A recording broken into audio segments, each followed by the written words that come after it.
예, 이제 부정맥이란 무엇인가? 오늘 이 메디힐 홀에 오신 환우분들 모두 부정맥 환자이거나 부정맥 또 환자를 가족으로 두신 분들일 거로 생각이 되는데요.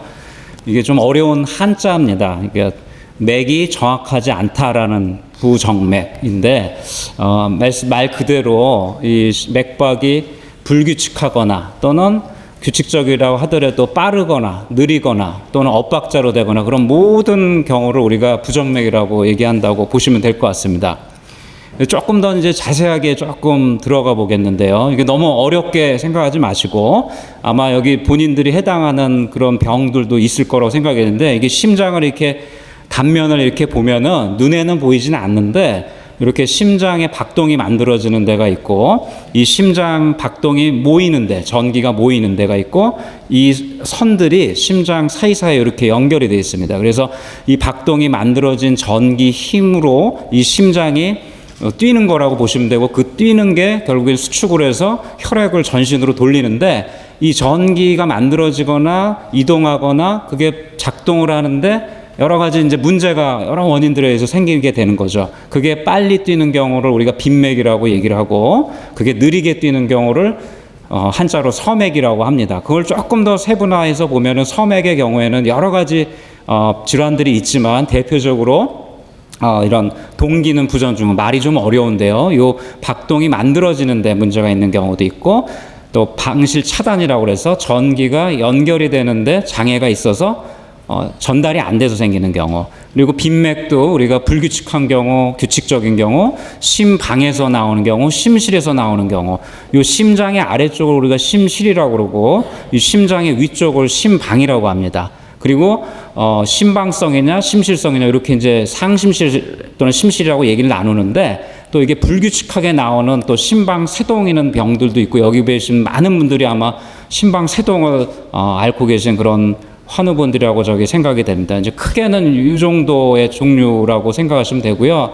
조금 이제 들여다보면은 아마 심전도를 대부분 이제 병원 오시면은 많이들 이제 하시는데요. 이렇게 서맥, 이제 심장이 느린 경우는 이렇게 심장이 뛰다가 이것도 사실 좀 불규칙한 거죠. 이렇게 빈맥이 있고 서맥이 있는 건데 이렇게 빈맥이 끝나는 시점에 주로 이렇게 오는 경우, 그래서 빈맥 서맥이 어떤 심전도인데 이렇게 여기는 빈맥이지만 이렇게 쭉 심장이 안 뛰죠.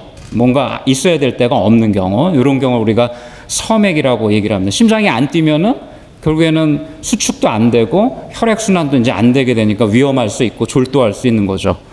이것도 마찬가지로 이게 심전도인데 심장이 보통 정상 맥박수가 한 몇 회 정도로 알고 계시나요? 대략? 보통은 한 60에서 100회 정도를 정상으로 봅니다. 근데 여기 보시면은 여기서부터 여기까지가 10초 정도를 우리가 기록을 하는데 이 심장이 지금 보면은 10초 동안 7번 정도밖에 안 뛴 거죠. 우리가 분당 맥박수를 하니까 곱하기 6을 하니까 1분에 한 40회 정도밖에 심장이 안 뛰는 거예요. 그러니까 서맥이 있는 거예요. 뛰어야 할 때 안 뛰는 그런 상황입니다. 그래서 여러 가지 종류들이 있지만 하여튼 이렇게 심장이 여러 가지 이유로 잘 안 뛰는 경우 서맥성 부정맥이고 아마 뒤에서 치료를 말씀드리겠지만 약으로 여러 가지 약제나 이런 걸로 안 될 경우에 돌아오지 않는 경우에는 결국에는 이제 배터리가 다른 거랑 거의 유사하기 때문에 이제 인공심장 박동기 치료를 이제 받으셔야 됩니다.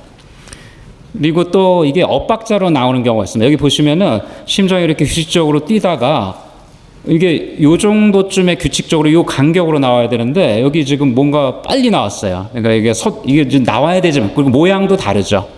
그러니까 요거는 기회 박동이라고 보통 얘기를 하고요. 이렇게 좀 모양이 더 이상한 경우도 있습니다. 이걸 이제 기회 수축이라고 보통 심실 조기 수축이라고 얘기하는데 심장의 이제 아래쪽에서 나오냐 심장의 위쪽에서 나오냐에 따라서 구분하지만 이렇게 엇박자로 나오는 경우인데 이런 분들이 굉장히 많습니다.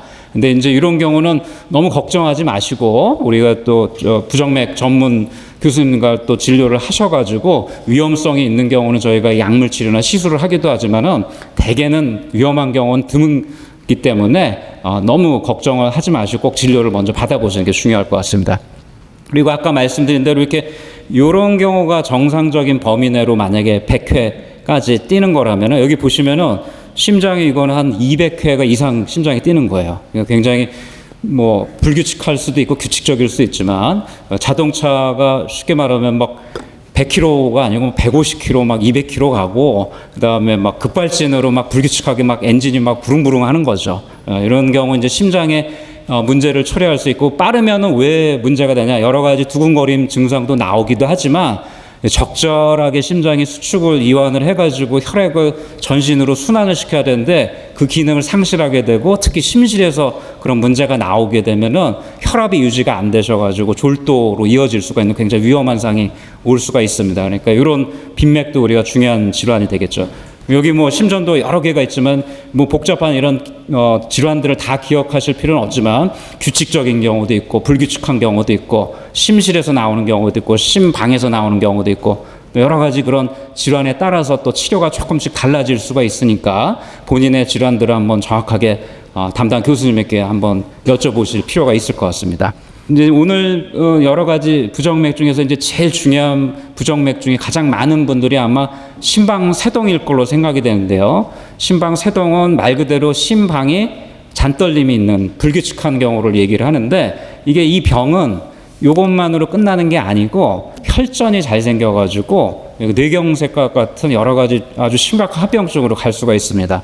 그래서 이런 분들 뭐 나는 괜찮았는데 나중에 검진이나 나중에 심전도를 찍어보니까 이렇게 불규칙한 여기는 보시면 이렇게 규칙적으로 가는데 여기 보시면 굉장히 잔떨림이 있고 심장이 불규칙하게 이제 뛰는 거죠. 이런 상태가 지속이 되면 이렇게 뇌경색 위험도가 생기는데 특히나 고혈압이나 당뇨가 있거나 고령 환자분들 이런 위험성이 많습니다. 그래서 자기가 맥이 불규칙한지 아닌지를 굉장히 주기적으로 좀 파악을 하시는 게 굉장히 중요할 것 같고 여기 보시면 이렇게 규칙적으로 뛰는 반면에 여기는 이렇게 불규칙적으로 심장 박동이 이루어지는 경우를 우리가 심방세동이라고 얘기를 합니다. 근데 이제 아까도 얘기한 대로 이 심방세동이 뇌경색도 문제지만 심장 기능도 떨어진 심부전도 오고 또 심근경색도 생기고 또 이게 약을 또 드셔야 돼. 항응고제 같은 약을. 그러다 보면은 출혈 위험성이 또 높아지고 나이가 드시면 더 생기고 심한 분들은 사망의 위험도가 1.5배에서 약 3.5배 정도 높다라고 되어 있습니다. 그러니까 지금 당장은 많이 힘들지 않으시지만 장기적으로는 굉장히 위험할 수 있는 질환이기 때문에 적절하게 꼭 치료를 받으셔야 되는 그런 아주 심각한 질병이라고 볼 수 있겠습니다.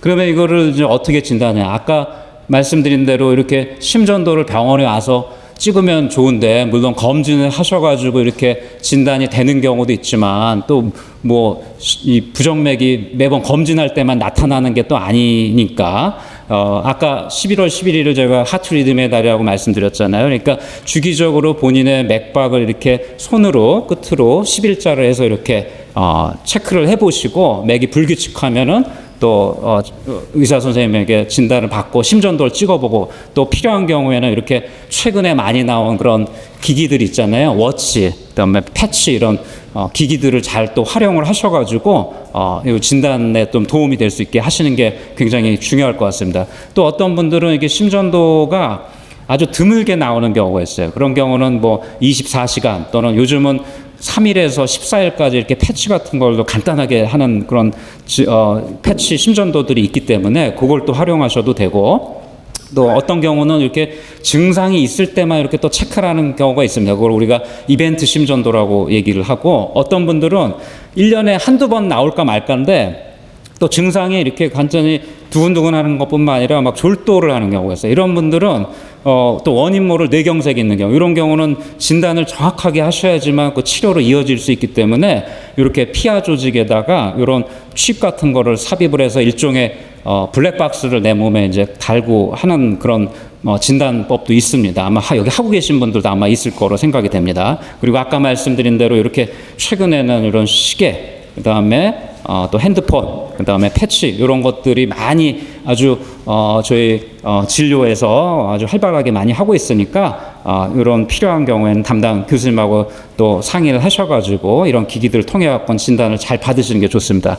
마지막으로 저희가 이제 돌연사에 대해서 좀 말씀을 드리는데 여러 가지 부정맥이 아주 심각하게 나오는 경우에는 특히 이제 심실성 빈맥인 경우에 이런 돌연사로 이어지는 경우가 많은데 이거 굉장히 좀 위험합니다. 그리고 이런 심근경색이나 유전질환 때문에 이렇게 심장이 이렇게 조직이 이상한 경우가 많은데, 그런 경우는 이게 사실은 예측이 조금 어려운 경우가 많고 또 굉장히 좀 위험할 수가 있어서, 아마 이따가 박동기 얘기 나오는데 이렇게 제세동기라는 거를 이제 하고 계시는 분들이 계실 겁니다. 그래서 이런 치료를 받게 되지만, 또 최근에는 유전자 검사가 또 저희가 할 수가 있기 때문에 이 유전 검사를 통해서 이게 원인이 여태까지 몰랐던 걸 저희가 또 검사를 할 수가 있겠고, 또 증상이 없더라도 가족분들을 저희가 또 그 진단을 빨리 해가지고 위험한 상황을 저희가 조금 막을 수 있을 것 같습니다. 그래서 이런 뭐 여러 가지 아마 뒤에도 나오겠지만 생활요법도 잘 받으시고, 또 치료를 또 진단을 미리미리 받으시고 잘 치료를 하시면은 건강하게 아마 100세 하실 수 있을 것 같습니다. 예, 이상 저희가 발표를 마치도록 하고요. 다음 발표 넘어가도록 하겠습니다.